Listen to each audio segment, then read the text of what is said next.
laascaanood waxaa ku badan dadkii Soomaaliland ka soo haajiray oo ku noolaan kari waayay ba dadka maamulka ku jira u badan marka qayladii ay xagga ka shubi jireen bay ka shubayaan yaa ula jeedaa dadkaas macnaha dadkii laascaanood dadkeedii baa jooga oo laascaanood dadka jooga maamulka u haya badankeedu waa intii Hargeysa ka soo haajiray way Puntland mowqifkeeda SSC qaato muxuu yahay SSC waxay ka mid tahay dastuuriyan Puntland bay ka mid tahay waxa laga dilay maartay 728 baa laga dilay saddexdii dagaal ugu dambeeyay dagaalna waxa laga dilay 31 labadii dagaal Miiraale ka dhacay marka waxaan leeyahay Xamse dawladnimada waxba kuma aadan soo kordhin dawladnimada waad ceebaysay xafiiska xasaanada aad leedahay ra'iisul wasaaraha waad ceebaysay 4.5 ka dadka Soomaaliya awood qaybsiga lagu siiyayna waad ceebaysay kulan wacan daawadayaal iyo dhageystayaal halkaad nagala socotaan waa warbaahinta Daljir ku soo dhawaada barnaamijka Martisoor waxa caawa studiyaha Daljir ee Garowe Martinoogo ah wasiirka wasaaradda warfaafinta isgaarsiinta hidaha iyo dhaqanka dawladda Puntland Maxamuud Caydi Dirir أنا موضوعي كلا دوان كوريسان دونه عاو برامج صعدوا مدن وسير وجهرين بوتلان مركا مدوين كده مجمع على صهد القاضي لحسوسنا يا الصومالي يا عالم كودجال عالم يهوي كشرتي وهذا جبا مريء بل داعش يا بوتلان نتيجة الدجال كي محيط نوجش كرته خير أولادي أدوار ما هتصنت هاي نواديكم ما تعلن يا هذه بعد الدرس سودوين تينا شونتي وحفلة يا إنه نقدنا كل المرجع ودadka reer Puntland iyo dadka Soomaaliyeed caalamku ay ka faa'iideystaan meesha maanta wax marayaan si guud marka hore horta waxaan u hambalyeeyaa madaxweynaha dawladda Puntland Saciid Cabdullaahi Deni oo himiladiisa ka dhabeeyay xilligii uu xukunka yimid 2019 gobolka Mudug oo aan ragga mudakarkii dibadda u bixi karin ama dalka ka haajiray masaajid ku soo jamaaca ku soo tukan karin baa mishtarkooda cabaar fadhii karin wuxuu ku soo celiyay meel nabada oo waxa weeye raggu masaajidka aadi karaan بعمشركود مركي ربان أي مارتي شرارك إيو حاجرك مركي ربان عادي كران ونبض لونه اللي هاي بكسو عليه أرجحسو كسفي كلهم كي وحنا نقضي محو هاي طلابة وقاضي وكحكتي مارتي دي بهبنتي عيدا كتبردي عيدا ك وحصور حقلا إذا أنت طلبة كن إيو لبيه لواتن كدمات كيسي ديسمبر صدق لواتن وحصور حقلا تقال كي كقرح قبل كسول أو هنتي قيد لحد لا وكقاطي دحدا وحدي إلى لقد بيجي إلا إيو عيداً كي مدحتوية دولة Puntland أي كوجلين إيجو مارتي إلى هذا مدحتوية أي كوجلين إيجو قبيلة جله هاس كسيبو هذا قال كاسي بعد ده واحد جري قري كرامة هلا بس أنا يديرات باكسو وريكتي أدون ككلاسفايد دوكيومنتيسكا مركب واحد معذان وحالات دي لقى سوق بوالله شيء حقيقة لقى شيء واحد حسوس سفير إنجليز كانوا يمي كل المدحوينها مدحوين كحين كفرديان بوان كهليني آد بالله ضاضي ننديرهم بوها وارمها الصومالي آد يقول يريرن حنا قبضتين تمركي لقاضي بهيدو ويجود هاد لقاضيو دين على عافية وحنا نقول محايد كجلا عنا قبضتين إذا كم عنا قبضتين بين ساري وحي هب لاسعانو دو حرية سو إذا ما يسود دشينو بوساس كم يسود دقي تاسو نقول مركا كريدت كاس ودان سعيد عبد الله الدنيا وهذه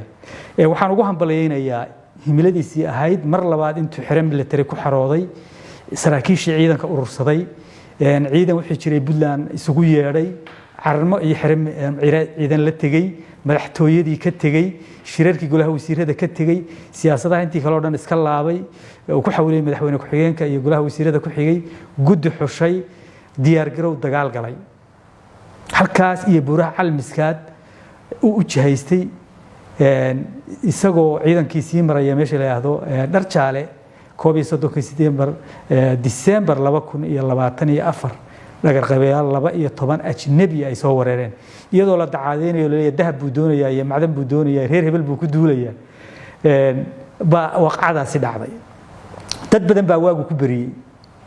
oo maartay wixii ay ku hadaaqayeen yaani uu la noqday hoosiis la noqday iyagu ay leeyihiin hoosiis qof kale ma aha hoosiis iyagu ay leeyihiin oo la noqday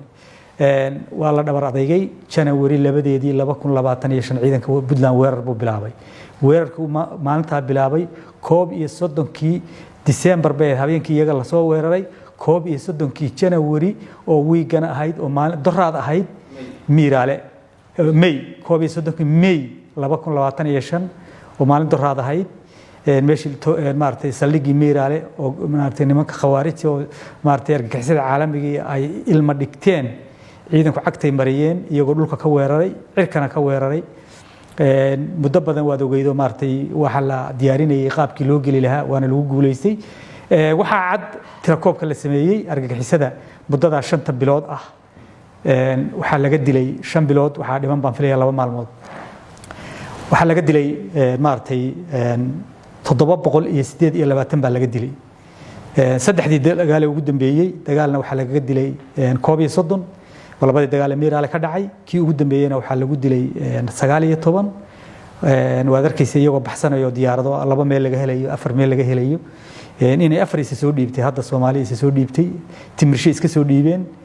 yani waxay cadeynaysaa dagaalkaasi inuu soo afjarid marayo aan sugayno madaxweynuhu guushaas inuu si official ugu dhawaaqo ciidamadu hadda waxay ku jiraan inay baadhaan meel kastoo qof naftii la caarihi oo maartay uu firxad ugu cararay inay togaga iyo godadka baadhaan dhulka ballaaran 400 oo kiiloomitir aan ka yarayn dhamaantii inay baadhaan cagta mariyaan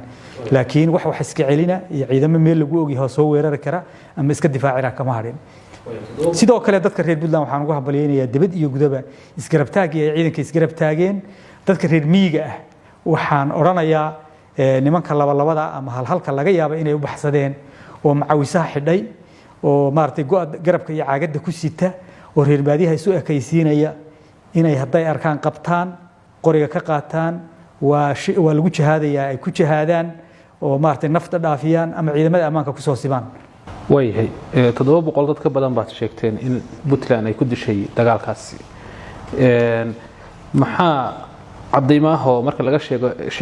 sheegaysaan oo dadka Soomaaliyeed oo laga yaabo inay warkaasi ka dhaadhici waayo aad ugu cadeynaysan dadkaas tirada laga dhinteen khadrow wardhafoor buu ku yaala waad garanaysaa dagaal jilibka la isku dhifo 100 ku dhimanayeen oo sawiradooda la soo dhigay waad arkaysay dagaalkaas socday 5 bilood oo aan filayay 2 maalmood inay ka dhiman tahay ama 2 maalmood dheer yihiin waxa weeyaan wuxuu ahaa marka bilaha 30 lagu daro weeyaan dagaal baa inta socday meel walbana 30 iyo 40 iyo 50 baa lagu dilay ciidanka inta lagu 3000 intelligence ka maartay international ki ay ku qiyaasayeen meesha 1500 ilaa 3000 baa ku jira waxa weeye 400 oo kiiloomitir dhulka ciidanku cagta mariyeen waxa weeyaan meel walba raqda laga talaabsanayay qiyaasta tirada ciidamada Daacish oo halka ku jira intee dhamaayeen qiyaasihii la saadaalin jiray waxa la oran jiray meeshaas waxa ku jira 1000 ilaa iyo 3000 baa ku jira la oran jiray marka ma kala foga hadeer qiyaasta halkaasi hadii loo daayo leeyahay alle xaqiiqda waxay ahayd inaan nimankaasi kun ka badnayn marka horeba 800 iyo 700 iyo dheeraad waa dhimatay in badan oo maxaabiisi way soo dhiibtay waxna waxa dhici karta geedaha hoostooda in meel aan la ogeyn inay ku baqtiyeen iyagoo dhaawac ku baqtiyeen ama maartay ay qar ka dhaceen qaarkood in badan waxa laga yaabaa godad in lagu dumiyay oo ay ku jiraan dhulka hoosteeda ku jiraan oo ay maartay mar hore aan meydkooda cidi arag raqdeeda ruuxootana la arag oo godad lagu dumiyay duqeymihii marka way iskeenaysaa marka dadka reer Puntland hadda waxaad u sheegaysaa khatartii Daacish inay dhamaatay khatarta Daacish waa ay dhamaatay waxaan filayaa Boosaaso waa soo aragtay khadar bilowgiina waa soo aragtay Boosaaso wajigii ay lahaayeen moralkii dadku dhaqdhaqaaqooda ama siyaasiyiinta ahaato ama ganacsatada ama haldoorka ahaatee waad garanaysaa sidii ahaayeen say u fiigsanaayeen say u dhiileysnaayeen walwalkay qabeen dhibaatadii dhaqaale ay qabeen oo maartay nimankaasi ku hayeen socdaalkii ugu dambeeyay soo aragtay waad aragtay in ilaa 12 habeenimo maqaayadaha lagu gaadhayo madaxweynuhu supermarketada intuu tago ka soo adeeganayo maqaayadaha dhalinyarada la fadhiisanayo maqaayaduhu buuxeen awalna 2 qof inay isu timaado ay adkayd insha Allah waxa xigi doona in la waayo magac argagixiso Puntland laga waayo waxaad inta haddaan uga gudubno arrimaha ammaanka iyo dagaalkaasi oo aad maaragtay bishaaro fiican shacabka uga sheegtay dhanka siyaasadda aan gallo haydid marka muuqaalkiisa la arkay ama codkiisa la maqlo waxa lagu xasuustaa inuu aad uga hadlo siyaasadda Puntland difaaceedana waa lagu bartay si gaar madaxweyne xasan sheekh habeen hore wuxuu ku dhawaaqay gogol wada tashi oo qaran oo dadka Soomaaliyeed kaga tashadaan arrimaha wadanka hadda ka taagan Puntland waxay iska dhaxday gogoshaas madaxweynuhu mar labaad ku baaqay iyadoo mar horena gogol fashilantay uu ku baaqay khadar wixii muuqda muhiim gal alla run ka dhig waa in badan madaxweynaha dawladda Puntland Saciid Cabdullaahi Deni el fagaara wuxuu kaga dhawaaqay warmayahow Soomaaliya xalaal iftibaal la qashaa war banaan aan ku xisaabtano ku garnaqsano waxa inaga dhaxeeya aan si fiican u agaasino waan kala gar qaadano hadda kala gar qaadashadii iyo fagaara in lagu wada hadlo iyo in muxuu ahaayay la yiraahdo waxaan dadkay ka dhaxeeyaan tala wadaag ha laga noqdo wali madaxweynaha kama muuqato waa si weynaa markay tala wadaag ka noqoto bal horta hormada ugu horeysa in geeska laga garaaco iyo inay maartay bal wax ay u soo joogsan karaan oo xasan tuso waan aragno bal horta hormada hore u timaada laakiin anagu waxaan si weynaa si maartay daafuran inta ka maqan oo talada wax kulii in loo ogolaado fursad ay leeyihiin waxa dhici jirtay oo in badan tan iyo maalintii May 15keedii uu xukunka yimi 22kii xasan sheekh tala uu la cararayo kaliya la cararayo ma aha madasha oo kaliya oo arinta guud maaha talada dalkoo dhan buu la cararay kaliya baa madaxweyne kaliya baa ra'iisul wasaare isaga wasiira isaga safiira isaga qunsul isaga taliye ciidana isaga gudoomiyihii banka isaga yani talada wax diyaarad buu saaran yahay kaliya maalin walba cid ma raacdo qoyskiisa qof aan ahayn ma raaco heshiis uu soo galaya cid lama oga baarlamaan lama keeno heshiisyada uu soo galayo dawladda cadow isu ahoo midiba mid faylaha jarayso buu heshiis la soo wada galaa amni oo iska soo horjeeda marka wax weli hirgalay oo la oran karo maanta maartay hoosta laga xariiqo oo waa sax la yiraahdo oo xasan baa qabtay ha la yiraahdo lama hayo mudaas tanati oo kale un bay la mid tahay bal hal arko maartay waxay dhiiqi doonto xasan bal waxay dhiiqi doonto hal arko taladiis anagu diyaar baan nahay mar walba Buntland wixii Soomaaliya ku hagaagayso diyaar baan u nahay mar walba Buntland codka sax ah bay u ahayd oo Soomaali u doodaya oo xaq Soomaaliyeed iyo dawlad dhiska u doodayay Buntland ahayd oo lahayd talada la cararay laga daayo dadka Soomaaliyeed dalku wuu ka dhaxeeyaa tashiguna wuu ka dhaxeeyaa wax ay wada leeyihiin hal loo daayo mas'uuliyadda yaa qof kaliya iska qaadin mas'uuliyadda qaybsan waxa lagu qaybsado موقفكينا الشركة هذا مدحونه كباقي شيء تبون كتشون بشان هذا لبعض ما أنت هلا قبته ويري بالشهرية كاي لما لنا عيلة سياسة حكسوا قيب كان معارض كي دولة قبلية محوية تيب مدحونه هو مقلنا إنه كباقي لكن دي فرصة ما يبغى هنتي سوماها سيدا وقعد بيجي كحرن تاي سوماها إفتيشنا يسقى ديرة يكحرن تاي سوماها هذا الميكروفون كيجي ميديا كيجي laakiin sida uu dhaqmo oo uu ka dhigo maamuuska uu siiyo yiraahdo Soomaaliya kan way naga dhaxeeyaan dadku protocol bay kala yihiin dawlad goboleedyada jiro oo ra'iisul wasaarayaal hore jiro madaxweynayaal hore jiro yaani dad siyaasadda daneeya jiro odayaal Soomaaliyeed oo siyaasiyiin dadka si uu kala agaasimay ku xiran tahay isagu hadda ay tahay wax la iska yirina de waa wixii hore shimbireeyo heesa waa wixii hore kale laakiin hadduu hoos u soo dego oo talada ku soo dhawaado oo talada dadka wax ka siiyo shalay buu Jubbaland ku duulayay markaas uu lahaa madaxweynaheeda maxkamadda gobolka Banaadir waaran ha u jarto wala soo qabto markaas uu lahaa hadana shirka laga reebo misaga shirka ka reebi kara misaga xaq u leh inuu shirka reebo Soomaaliyeed Jubbaland madaxweynaheeda misaga ka reebi kara kama reebi karo marka haday marka shuruudaha ku xidhan shuruudaha waxa weeyaan wax Soomaali ha noqdo wax xasan leeyahay aanu noqon kaliya xasan madaxweynaha laga dhigay talada dalka dastuurka dadku leeyahay waxa uu ku sheeyay dadka ku dhaqbaalay golayaal baa jira ra'iisul wasaare jira golo wasiiraa jira waxa jira baarlamaan baa jira aqal sare jira maamul goboleedaa jira awooduhu way qaybsan yihiin awoodaha qaybsan dalka ku hogaami baa la yiri lama oran adoowaha inta dhamaantood ka qaado oo jeebkaaga ku ridato saa doonta u dhaqan yaa xarig maartay hortaa banaan u socdo lama oran sharcigu saa looma dhaarin kitaabka markuu gacanta saarayay ma ahayn caynkaas dastuurka dalku leeyahay ilaaliyaha koowaad baa ta ilaali baa lagu dhaariyay kitaab gacanta ku saaray hadda waxa lagu jira waqti kala guura tusaale ahaan waqtigii madaxweynuhu waa dhamaad waa gabagabo maalmihiisa dhamaadka ayaa la joogaa wadanku inuu doorasho aado waa dad badan waxay u arkaan badbaadada kaliya oo dawladnimada Soomaaliyeed inay tahay aragti doorasho oo Puntland ilaa hadda ay ka leedahay arrimaha Soomaaliya ma jirta oo aad leedahay Soomaaliya doorasho noocaas ka dhici karta sanadka maadaama adoo ka shidaal qaadanaya waqtiga la haysto iyo xaaladaha wadanku maray Soomaalida waxay tiraahdaa karis xun ku hambiye murudla xasan sheekh wuxuu haystay muddaxileed buu haystay muddaxileedka waxa laga rabay inuu dalka jiheeyo waxa laga rabay dalka inuu ammaan ka dhigo waxa laga inuu ammaanka soo celiyo waxa laga rabay doorashadiisa ta ku xigta inuu dadka u diyaariyo isagoon waxba qabanin wuxuu qariba mooyaane muddaxileedkiisii baa kusoo kooma albaabka garaacaya oo qorrax casar joogta hadda waa qorrax casar joogta qorrax casar joogta inay dhacayso waa la hubaa soo maaha xasan waa qorrax casar joogta hadda boqofka aanu ka leenahay waxaa weeye doorasho heshiis lagu yahay la galo soo tii laga rabay inuu dadka u diyaariyo kumuusan guuldaraysan te heshiiska lagu yahay waxa weeye doorashadii dadbanayd waayo qof iyo dalka wuu u diyaarin kari waayey ammaan wuu ka dhigi kari waayey inay dadku isu diiwaan geliyaan oo xisbiya siyaasadeed la furo oo yacni si daahfuran wuu samayn kari waayey doorashada dadban laftigeeda heshiis laguma aha oo dadka Soomaaliyeed ay ugu dambeysay madasha sabata bixinta oo dhawaan Muqdisho looga dhawaaqayo siyaasiyiinta mucaaradka ay sameeyeen waxay ka soo horjeedaan doorashadii ka dhacday 2022 dalka nooceedii oo kale marka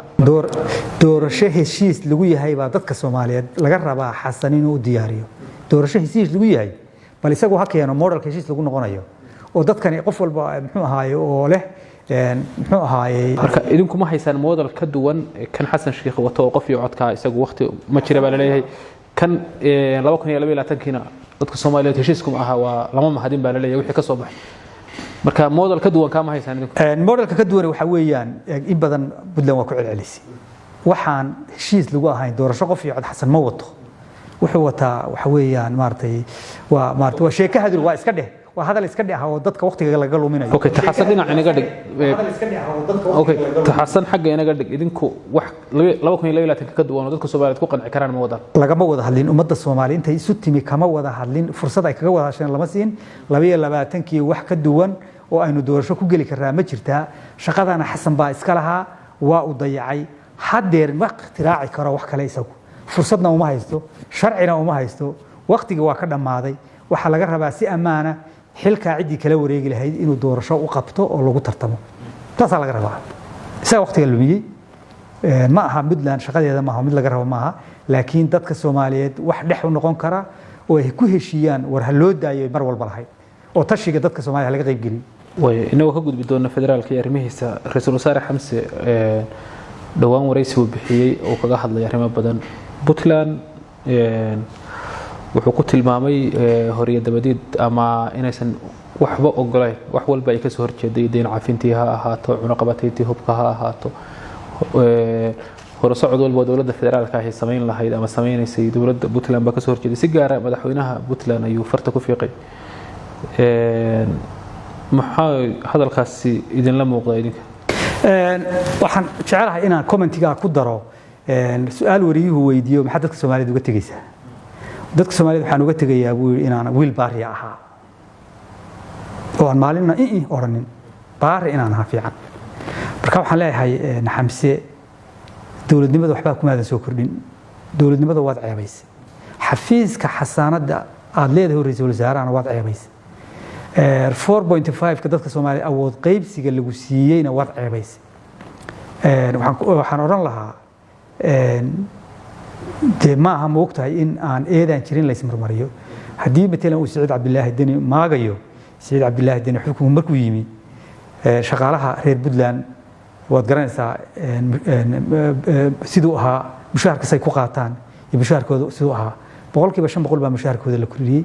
mushaharkooda wuxuu soo marayay maamul buu soo marayay waxa la gaarsiiyay mushaharka shaqaaluhu inuu qofka u soo dhaco isagu akoon uu leeyahay ugu soo dhaco ciidamada Puntland baa dib loo habeeyay waxa la gaarsiiyay in muxuu ahaayay sidoo kale mushaharkooda maartay la 3 laabo ama la 4 laabo akoonka askariga mushaharkiisa ugu soo dhaco aan qof soo marin dib loo tababaray ammaankii dalka in wax laga qabtay wadanka hor iyo rida ma dabad xustay arinta mushaharka aan ku yar hakanay waxa la sheegay in mushaharka helistiisa ay yar tahay oo salaahada 5 bilood u dambeysay oo kale shaqaalaha rayidka ee Puntland mushahar ma qaado ma cadeyn karo horta taa ma cadeyn karo laakiin hadii xitaa ay dhacdo xaaladka adag oo emergency ah dhacday waxa dhacday xaalad isku tashi oo dalku emergency galay oo cadow international ah oo kii u diiday magaalada muxuu ahaayay gaalkacyo hal doorku in la dhameeyo la laayo inay madax qaadaan u diiday guryahooda ka soo baxaan ama dalka ka hajiraan ku qasbay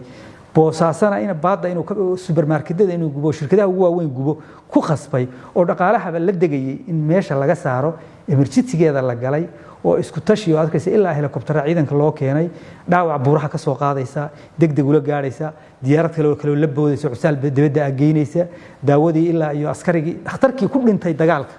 isagoo daawada sida askariga la safka ah oo kii askari xabad ku dhacdo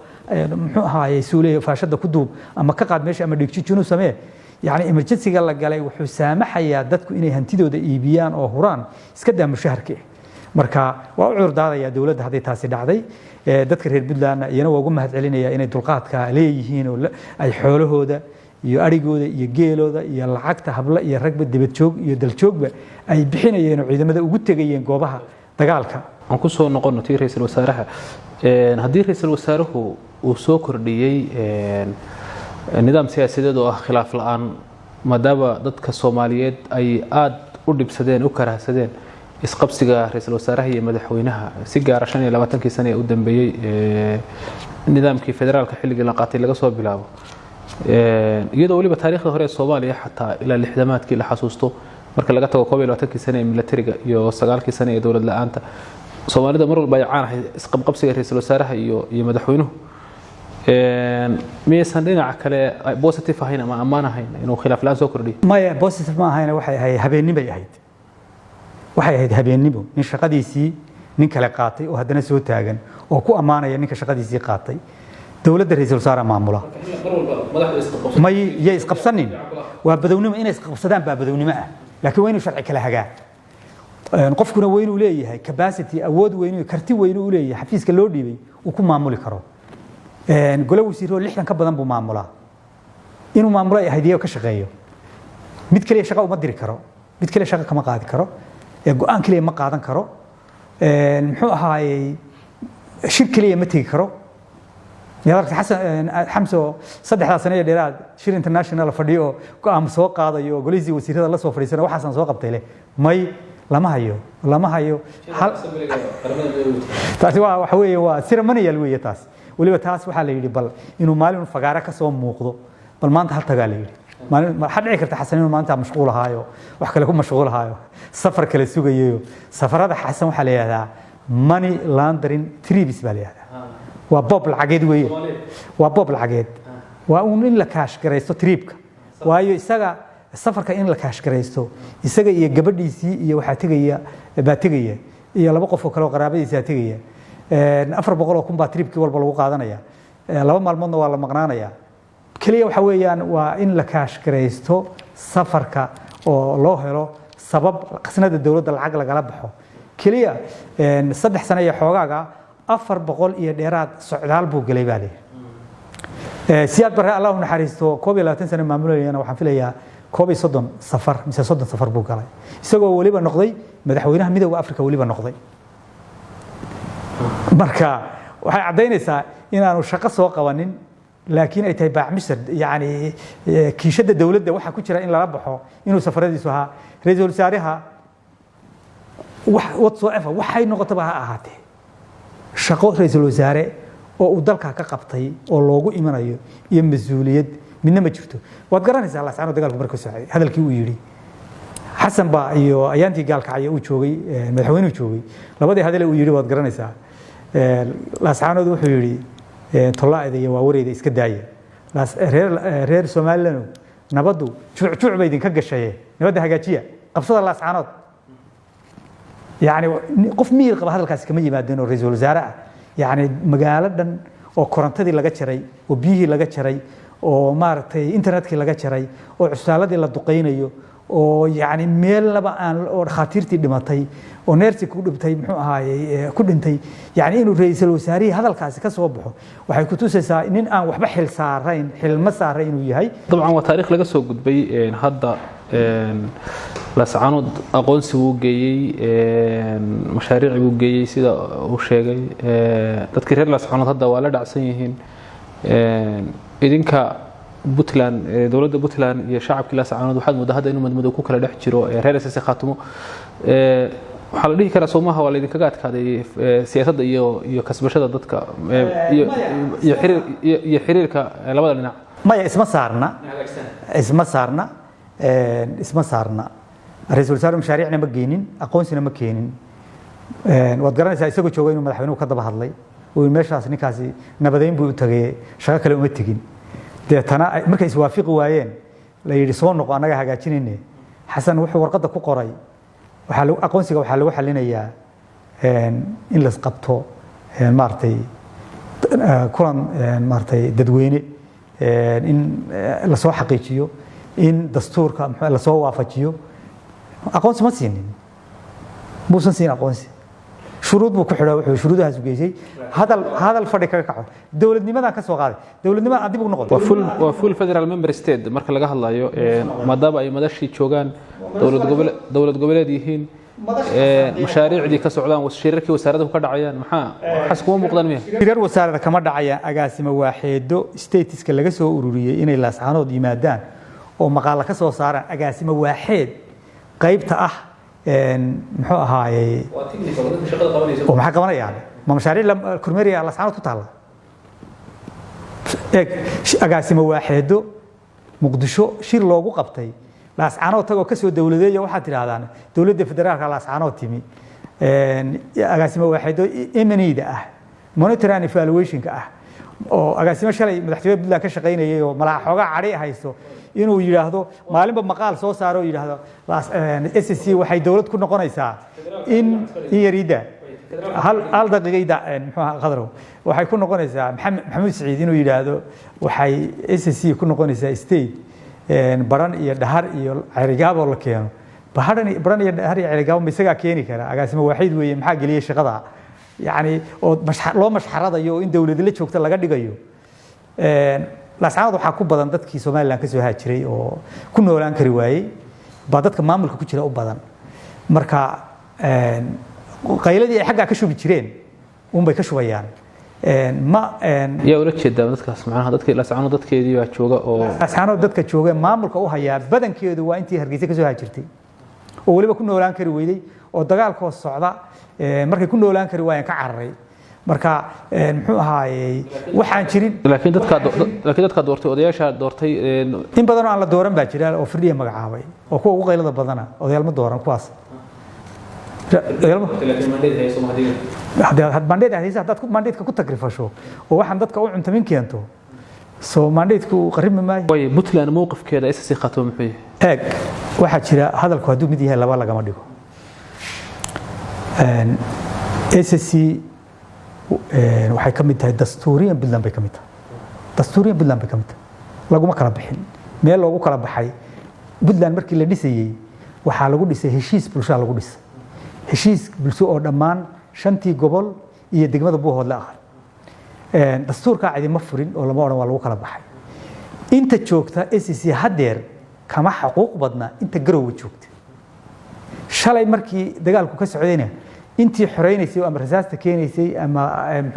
daawada keenaysay ama maartay dhaawac daweynaysay weeye inta hadda la leeyahay wax xuquuq ma lehidin SSC xuquuq ma lehidin SSC Puntland bay ka mid tahay waa la ogyahay waxa weeyaan markii maartay Soomaaliland laga saaray maamul loo kale waa laga sameeyay hogaamiye ku meel gaar waa laga sameeyay heshiisyada waxa ka mid ahaa in wada tashi la galo wada tashi mustaqbalka laga arisanayo wuxuu noqon karaa marka wada tashigaasi dadka dhulmaanta uma gaar ah wada tashigaasi dadka reer Puntland buu ka dhaxeeyaa uma gaar ah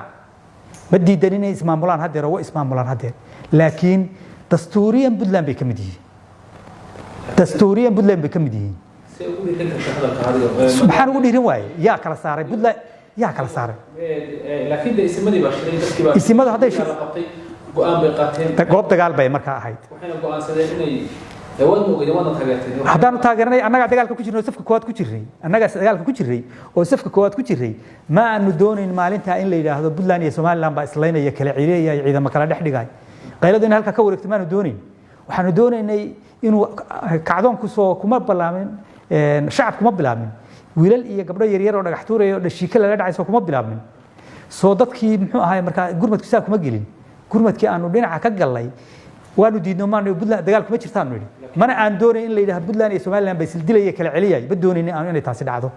dagaalka in lagu guuleystaan doonayn sabab kasto dagaalka si loogu guuleysan karayana in ay noqtaladu inay taado mid loo kala dadka ka timi deegaanka inay ahaato baa heshiisku ahaa hase ahaatee firdhiye iyo intii taladu gacanta u gashay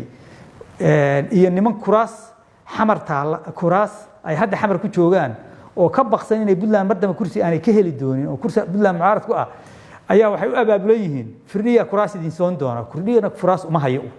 kuraasta dadka waxaa haya beelahay kuraas ka yimaadaan sharciyana Puntland bay ka yimaadaan Puntland bayna ka iman doonaan laakiin de odayaashii dhaqanka Puntland waxa wax ka dhisay odayaal dhaqan baa ku midoobay oo shirka wax ka saxay odayaashii Puntland saxay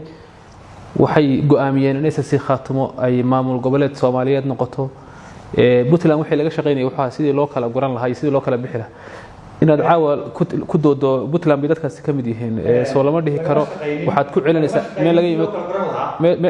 meel laga yimid dad ku celinaysaa meel laga yimid jirto meel lagu wada hadlo la isugu yimi oo lagu tashaday ma jirin go'aankii ayaantii maartay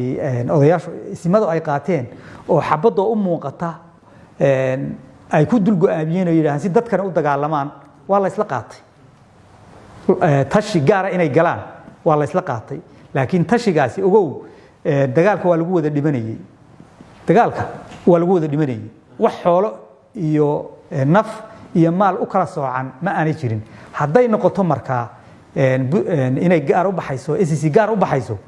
wada tashi reer Puntland bay ku imanaysaa dhamaanteed dadka reer Puntland dhistay wada tashi haddii gobolba maalin iska guuri karo de gobolba maalin waad garanaysaa raas casayr berigii ay tiri gaar baan u guuray ninkii yiri waan la go'aya dil baa lagu xukumay doon buu kaga baxsaday muxuu ahaay baargaal kaga baxsaday marka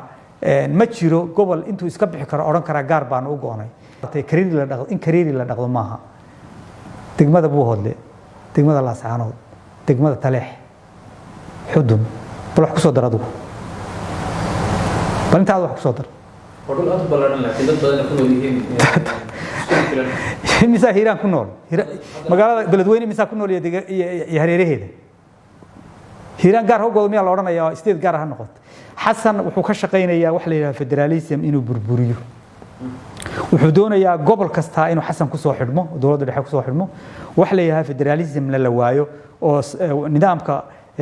maartay Turkigu kula taliyay oo federaalka iska burburi amba intaas sano waa joogay centralism wax la yiraahdo u guur Xasan taasoo ka shaqeynaya qoli Firdhiye 2 sano buu joogaa wax ka dhiman yihiin 6 bilood waa ka maqan yahay Laascaanood waa ka maqan yahay 6 bilood buu Laascaanood ka maqan yahay bal waxa uu soo qabtay ee uu soo kordhiyay dadka reer Laascaanood baan ka sugaynaa bal inay sheegaan iyagu waxaan ku soo noqonayaa gobolka Sanaag gobolka Sanaag Puntland buu ka mid yahay magaalada Ceergaabo 4 meelood baa loo degan yahay oo Isaaq iyo Harti baa 4 meelood u degan 3 beelood oo Hartiya iyo Isaaq baa yaa kala degan waana iyadoo aan isku dhisnayn oo la kala degan yahay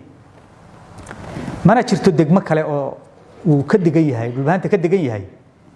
meesha la yiraahdo Sanaag uu ka degan yahay fiqifliya ugu weyn iyana waa tuulo degmo maaha meesha markaa ka imanayso SSC du meesha ka imanayso waxaan u maleynayaa sida ay hadda ku socoto SSC baa soo haraysa haddii SSC Xasan maamul siinayo uu awoodo sharciyan inuu meel ka keenayo isaga laga rabaa inuu meel ka keeno laakiin dadka reer Puntland iyo dadka dhulbahante waa isku dan waa isku dal waa isku dhiig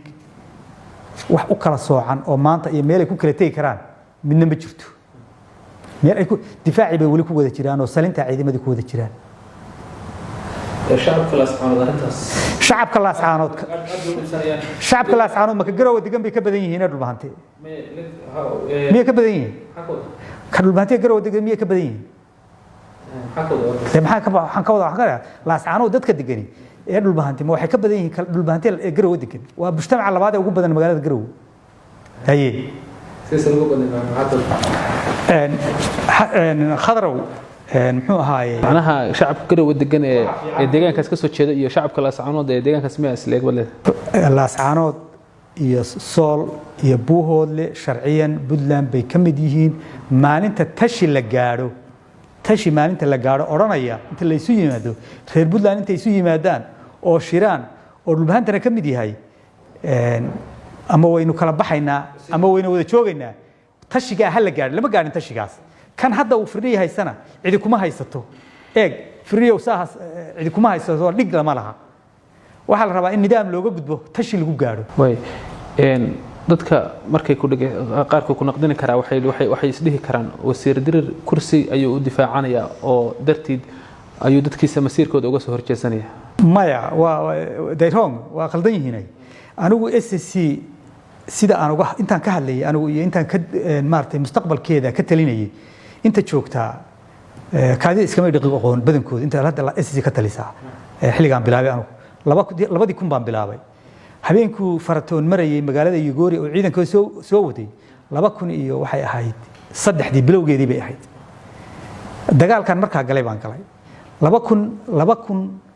markii la marayay dhamaadkii 99kii xilligii rabshadii ugu horeeyay ay laascaanood ka dhacayeen oo barsaaba imanayeen oo maartay la isku dhagax tuurayay dadkii abaabulayo ka shaqeynayay baan ahaa in ciidamada laga celiyo in maamulka laga celiyo baan ahaa 2007 laascaanood 15kii Oktoobar markii la qabsaday qofkii ugu horeeyay qurbaha ka soo noqday baan ahaa oo ciidan abaabulay oo ma gambare u soo fariistay oo laascaanood dhexdeeda kaga dhawaaqay waanu iska saaraynaa Soomaaliland sideed caaqil jaacsiyaad bayntu shiriyay mas'aad bartimeeda iyadoo waliba barasabkii markaa joogay uu leeyahay shir ma qaban kartaan horta magaalada laascaanood ku qabtay baa ka soo saaray oo jabhad ku abaabulay waxaan aaminsanahay xalka kaliya ee SSC iyo Soomaaliland ay nabad ku wada heli nabad ugu wada noolaan karaan firdhiye ma aaminsana saddexda nin ilmaadeerta ah ee Maxamuud Garaade xamar joogaana ma aaminsana ma aaminsanahay waa laga baqlay hadii aaminsan anigu waxaan aaminsanahay nabadda Soomaaliland gacanta horta iyada ku haysa inay SSC iyo Soomaaliland nabad ku wada noolaan hal xalba ku iman kara oo kaliya maxaabiis oo la isu sidaayo kuma imanayaan heshiis nabadeed oo la saxeexdo kuma imanayaan midna kuma imanayaan in la kala adkaado kuma imanayso waxay ku imanaysaa oo kaliya Soomaaliland oo laabta u sii deysa inay ka samirto dhulka harti oo siisamkeeda ka saarto dastuurkeeda ka saarto golayaasheeda ka saarto gudoomiyaha baarlamaanka xilka ka qaado wasiirada cayriso jabhad ahaan ragga oo la jooga in cambaasho ka mid yahay soo dhiibta oo sida maxaabiista loo kala wareegsado wali ama dhulkaaga aad ama maxbuus ahaan aan ku dhiibno SSC ku dhiibno haday taasi dhacdo oo Soomaaliland ku qanacdo inaanay dhulka harti ka mid ahayn Soomaaliland aan ka mid ahayn cirgaaba ka mid ahayn sool ka mid ahayn ayni ka mid ahayn golayaasha Soomaaliland inta ku jirtana ay ka saarto dastuurkeedana intay furto tiraahdo